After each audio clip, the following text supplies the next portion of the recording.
The second part in section 3.2 is the mean value theorem, which is actually kind of a neat theorem.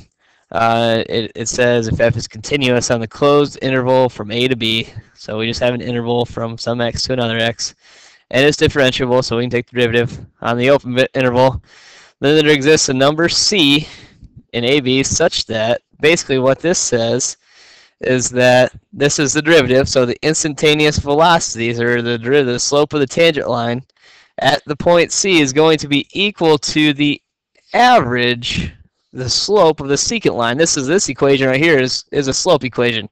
All right, if you notice it better, this would be like a y2, and this would be a y1, because anytime you find the x value, you're plugging some value in for x, and you get a y. So that's a y2, and this is really then an x2 and an x1. All right, so that's that equation there is a slope. So what we're looking at the mean value theorem, and in this paragraph down below, it says that the mean value theorem implies that there must be a point on the open interval at which the instantaneous rate of change, so its derivative, is equal to the average rate, or the slope, over the interval a to b.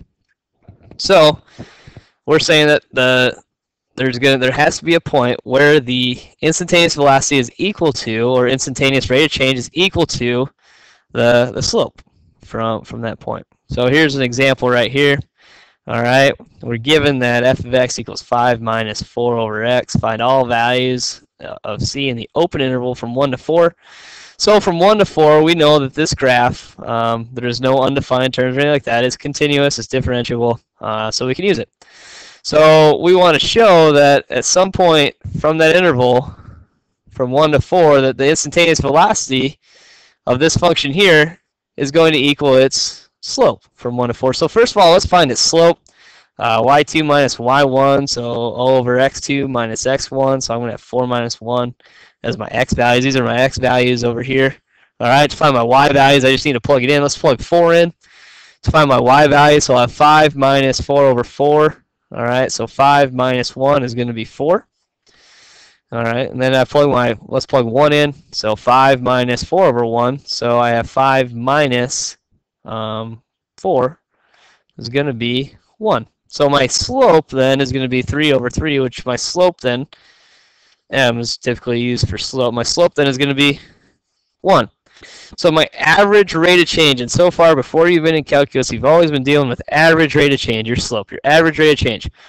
What the mean value theorem says that we are going to find a value. There has to be at some point that our slope, our average slope, is going to be equal to our instantaneous rate of change, our slope of our tangent line. All right, so let's take the derivative of this function. So we take the derivative, so we're going to say that the derivative at some point has to equal 1. So first of all, when you take the derivative, derivative of 5 is going to be 0. Derivative of constant is always 0. All right, minus, then, let's see here. Well, we work off to the side over here. 4 to the x, the same thing as 4 times x to the negative 1, right? I'll bring down my power, right? And I'll subtract 1 from my power, so I have a negative 4 once I multiply negative 1 and 4. Negative 4x to the negative 2, or negative 4 all over x squared. So I have a minus a negative 4 all over x squared. So minus and minus, cross the line, change of sign, right? So it's going to be a positive 4 all over x squared. What the mean value theorem is saying then is we need to prove, or we need to show,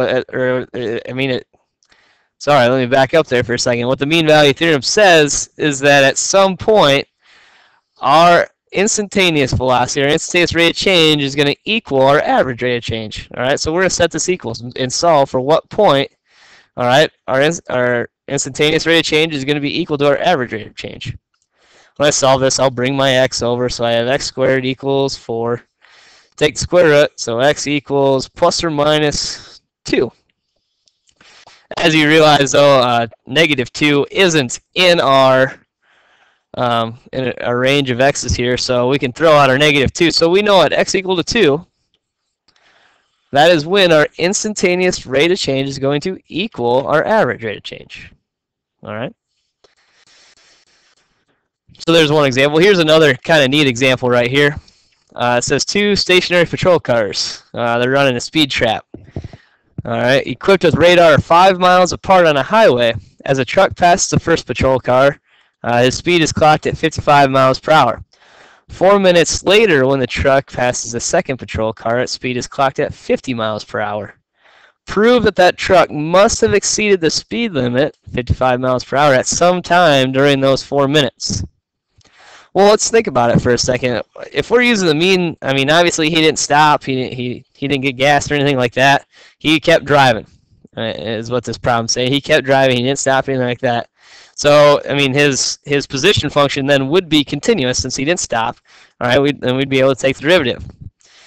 So, the mean value theorem would say, well, if his average velocity, if we figure out what his average velocity, we know at some point during his time from when he hit that first cop car to the next cop car, it's got to equal his average velocity.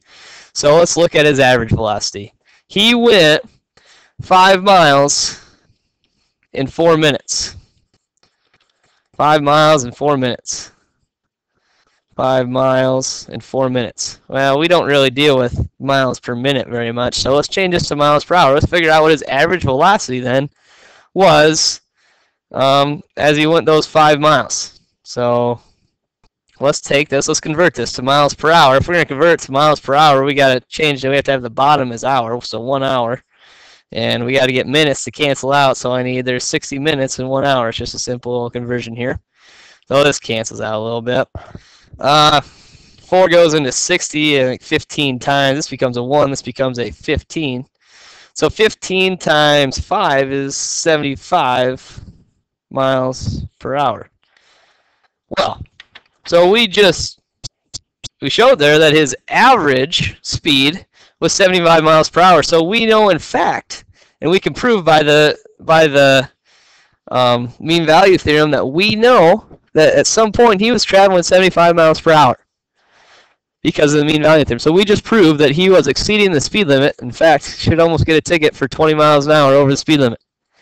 So that's how right there how we proved that he was exceeding the speed limit for those 4 miles. Those are the 2 examples I have for you on the mean value theorem.